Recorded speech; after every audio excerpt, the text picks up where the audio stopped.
Now, the rest of the story.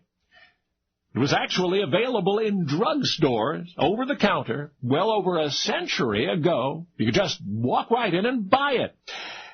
And I'm thinking of one drugstore in particular, Garwood's drugstore in Evanston, Illinois. Local church groups had long protested the product's ready availability, and the Evanston Town Council went along with the protest, banning its sale on the Sabbath. Well, that greatly upset Bill Garwood. He was the drugstore's owner and proprietor. Surely if what he was selling were immoral, then why didn't the town council outlaw it altogether? Otherwise, they should just leave him alone. But the Evanston authorities did not leave Bill Garwood alone. Spies were sent to check up on him. The city ordinance was clear. If they could just catch Bill in the act, if he were discovered just once to be pushing the stuff on the Sabbath, then they could lock him up and be done with it. Well, after a while, Bill understandably became paranoid. Even though he was complying with the ordinance by now, he found himself watching for anyone who might turn him in on some trumped-up pretext. And I ought to mention at this point that the terrible something Bill could not sell on the Sabbath was, really? The ice cream soda.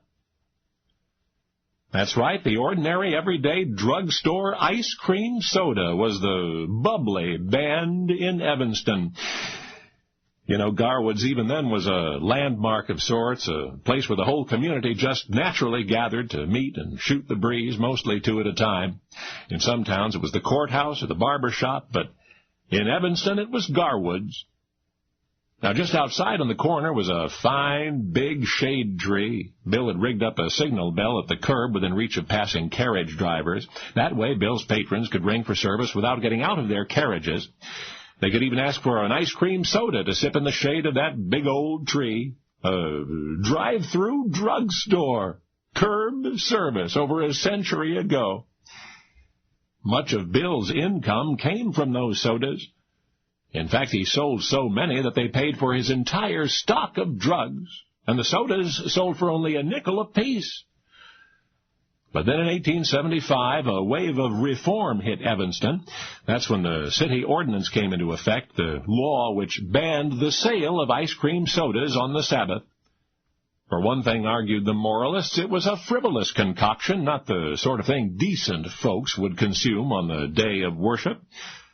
The main objection, however, was to the soda water itself, the carbonated water. That was the essentially evil element, they said. And so proprietor Bill Garwood, watching his drugstore business grind to a halt one day a week, conceived of a way to retaliate against the high-minded Evanston Town Council. Now, the ultimate solution to Bill's dilemma has been claimed by a number of communities throughout the United States, but our research indicates that Bill Garwood was the first man ever to take the soda water out of the soda and serve what was left on what Christians of that era called the Sabbath. He even named it after the day on which sodas could not be sold, and so forever after it would be known as the Ice Cream Sundae. So now you know the rest of the story.